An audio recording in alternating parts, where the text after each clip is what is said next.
The hardest part about talking about my story is the shame because I'm embarrassed that I was married for 16 years and I didn't realize I was being manipulated.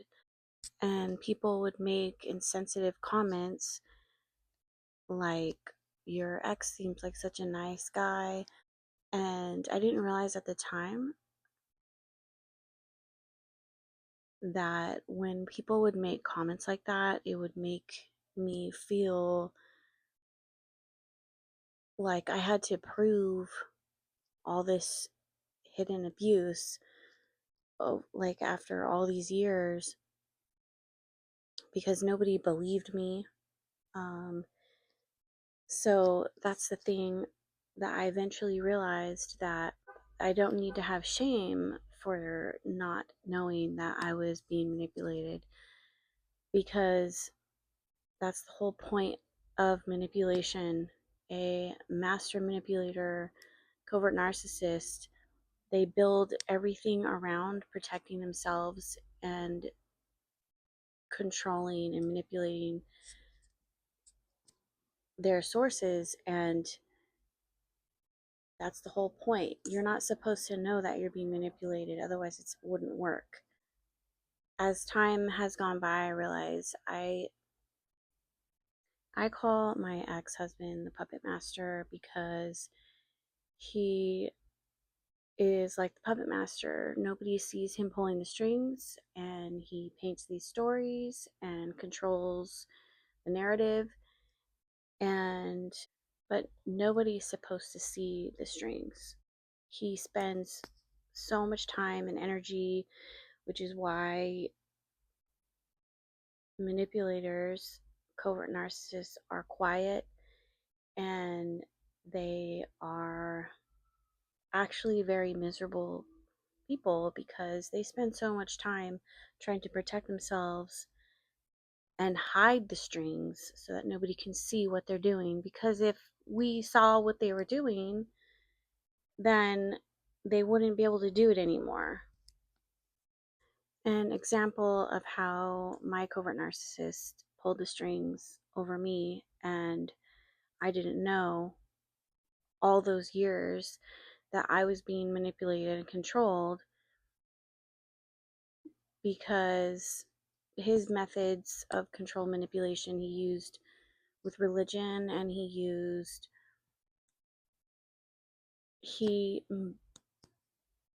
he knew my weaknesses. He knew that I was very empathetic, which a lot of people get, stuck with narcissists because empathetic people will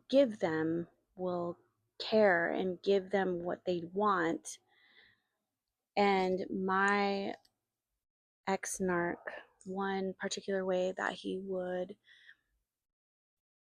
use that to manipulate me was by knowing that I, when I can feel people's expectations, I can feel people's energy, and I can tell when somebody wants something from me or needs something. They just, they can like hint it or be passive aggressive. And so my whole entire marriage, everything was based off of him being like knowing that about me. And everything he did, any nice act, there was always an expectation, and I could feel the expectation. He didn't really have to say anything, and I would just always fulfill what he expected from me. And so now, like, it really also made it harder for me to have boundaries and to have self-worth, because the pattern of me always um, feeling like I needed to pay back his kindness because he was only doing things to butter me up to get what he wanted.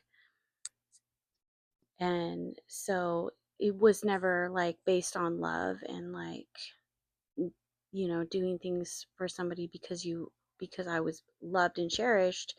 It was because I need to keep you buttered up so that you can be my sexual stimulant every single night. And so that was a pattern that he used.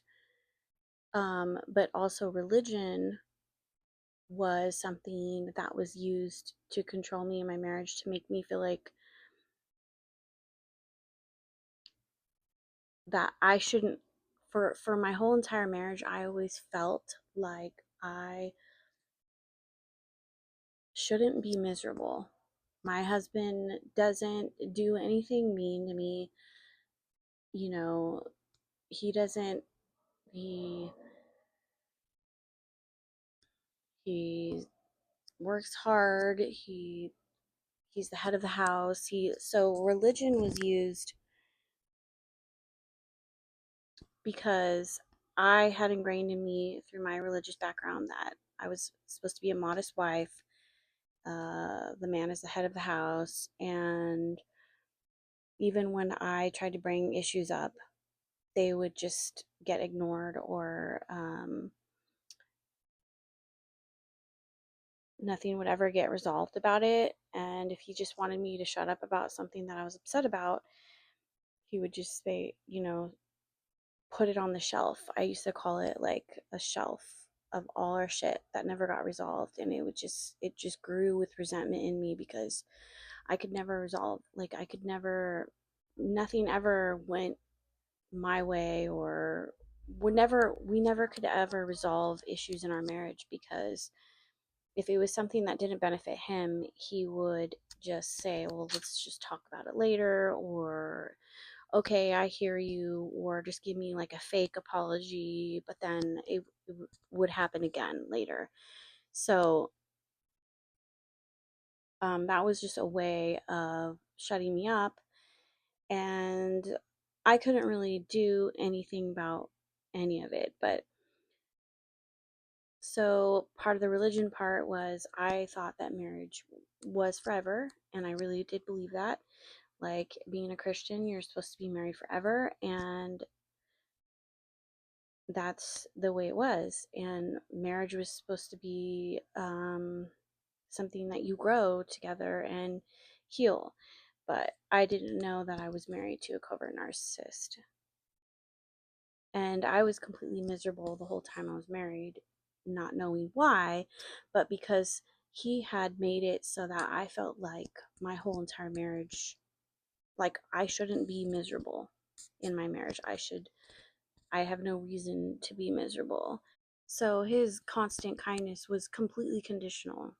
Everything was conditional. And another way that he painted the story for me to think that me being miserable was my fault, was I was the one who would always go to therapy. And he perfectly painted that picture to me, like, well, because I'm always striving for healing. I'm always striving for growth, and he knew that about me. And the story was, well, you got molested when you were a little girl, and that's why you are not open to me in the sexual bedroom. And because I would tell him, I feel like I'm being molested, and that bothers me. These things bother me. But I didn't realize till the very end that it was because he couldn't connect with me emotionally, and he only wanted to do certain things, and it wasn't about connection, and he wasn't capable of doing that. But he just kept pushing this thing that because I got molested, I wasn't open to doing, my body wasn't completely his. And so, and then the sexual expectation was constant, like every day. And there's a lot more to that. But a master manipulator, a covert narcissist, will make it so that they are not the problem. They're not going to make their behavior obvious. So they're going to be strategic. And so my shame of not knowing that I was with a covert narcissist for 16 years, I'm realizing now that it's not because I'm stupid. It's because they spend, my ex spent his whole life since he was a little kid protecting himself. So he's, their whole purpose for doing what they do is to hide their methods. So the whole thing where I have a lot of like understanding to people that have been abused, and people that don't understand, they make comments like, why didn't you leave, or why didn't you know? I understand why now, why that is a hurtful thing. I know that people don't mean to ask that because they don't get it. They weren't in an abusive relationship, so they don't understand why we would just keep taking the abuse. But that's why I have so much understanding towards people that, that's why I want to bring light to that whole thinking, that most people don't understand that it is so methodical, so covertly manipulative, that even if you did know that you were being manipulated, they have other methods of keeping you there, either scaring you or making you feel guilty. There's so much to it that um, that's the whole purpose of the manipulation in the first place, is to control. And now that I understand that the whole reason most people are in the middle, in the thick of it, in the middle of being manipulated, controlled by a narcissist, you don't know you're being manipulated. It has nothing to do with somebody's intelligence.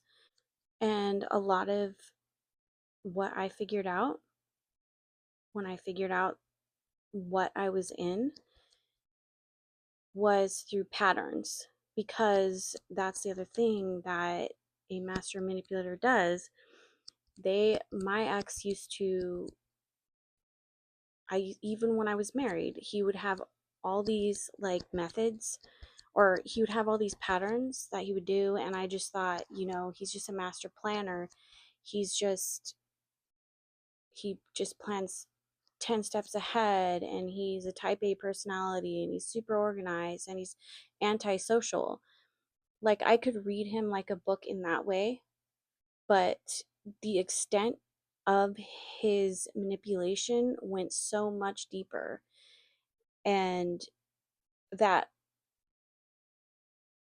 he not only would cover his tracks, he would never put himself in a position to be cornered. So he would literally first read somebody's weaknesses and profile everybody, and know how everybody was, and then use that against you. So my people pleasing, empathetic, low self worth stuff that I used to deal with, he would use that against me by knowing that I was a people pleaser. So I don't want you to be mad at me. So I'm going to feel your expectation. So him, without having to say a word to me, would know how to get me to do something through religion or knowing my weaknesses without having to say a word. So if it came to, well, you are doing this to me, he said, no, I'm not. I never said that. I didn't do that. So every situation, he was like a puppet master. He didn't have to, he could say, you have no proof. of any of that. He would just be sitting in the background, with an evil smile on his face. And there were several situations where that had happened. I remember one situation where when I wanted to separate from my ex, I was like, I just want a separation. I just want to be able to breathe. And I remember he put all of the money and hid it in a secret account that I had no access to. And I needed to buy groceries and I needed to do all these things. And he left, the only money that he left in the accounts was the kids' savings. And I remember talking to people and getting advice and being like, well, marital money is supposed to be, like, what am I supposed to do if, like, I can't, like, get gas or buy groceries or do anything because he, like, hid all the money. And then I remember talking to a lawyer and getting her advice, and she said, well, yes, that money can be worked out later. He's not supposed to be, like, hiding all your guys' money. And he would try to make excuses that it was for taxes and this and that. And I would have to, like, he would, like, do weird stuff like block me and make me ask for money. And then he wouldn't respond to my messages. So, like, he'd be like, well, you just need to tell me the amount and then I'll transfer that much to the account. So I'd be, like, standing in line at the grocery store, and there'd be people behind me, and then he wouldn't respond to me. So I'd have to, like, wait there until I could get a response and tell him exactly how much it was, and then he would transfer me money. And it was like he was, like, punishing me for wanting a separation, and he wanted to be in control of the money. But then eventually the lawyer told me, just use that money and we'll work it out later. And as soon as I took that money out to buy groceries and stuff, he he told my when my daughter would go ask him for groceries, or, like, for certain things that she wanted, like, I think she wanted, like, avocados or something for dinner, he told her to ask your mother. She took our money, and she took your money, and we don't have any, like, he said something like that to her. And I remember her running over to me and screaming at me because I just remember her just livid, saying, why did you take my money, my savings from grandma and grandpa? And she was like, outraged. And then I remember I just had to run and, like, close the door because she was so upset. And I remember looking over at him, and I saw this look of evil on his face, like his little string pulling had worked. He, he had found, like, pleasure in upsetting my daughter to get at me. And, like, stuff like that is, like, that's the reason why, like, people don't see the strings that the puppet master pulls, because they and I used to always think this about my ex. I'd be like, you just always put he would always never be in a position that he could be pointed at or cornered for anything, like our whole marriage. And it used to always frustrate me because I always wanted to resolve things and work things out. And, like, was growing in bitterness over the years, not ever feeling that, like, things could be, like, talked about or worked out. Or if I had an idea, even an idea or something, it would never come to that. But so our whole marriage was set up in a way to not to think that things were my fault, or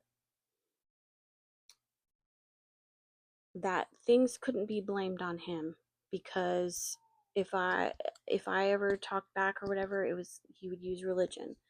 Like, I'm the head of the house. I'm the one who makes the decisions. And then in the end, I realized he controlled the money, and then he started to go through the kids when he couldn't control me anymore, and started to tell the kids stories through religion of how I was disobeying the Bible, and he wanted to work things out, but then he wouldn't go to therapy.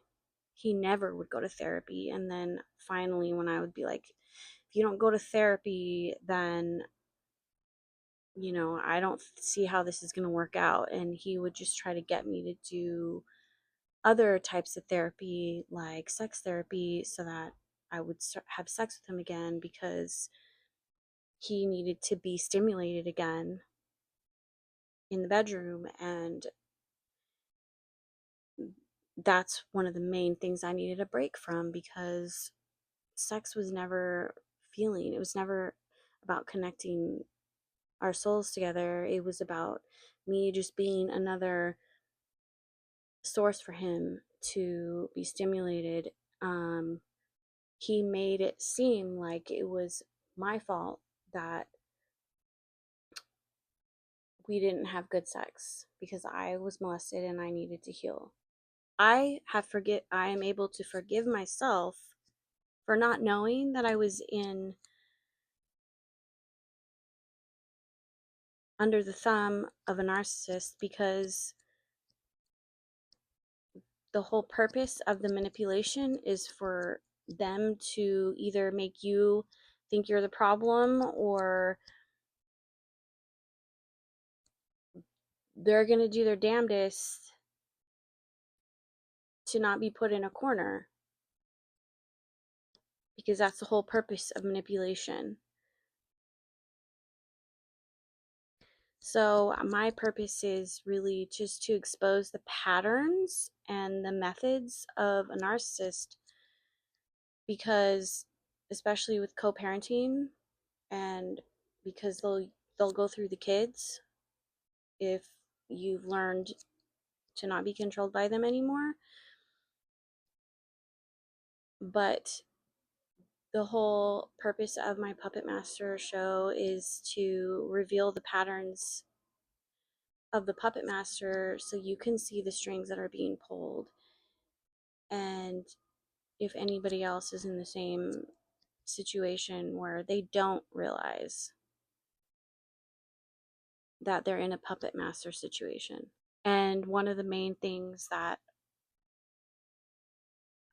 I felt like when I was in it was alone. And there's so that nobody else feels alone, and if they can recognize the same patterns, to shine a light on your Puppet Master strings.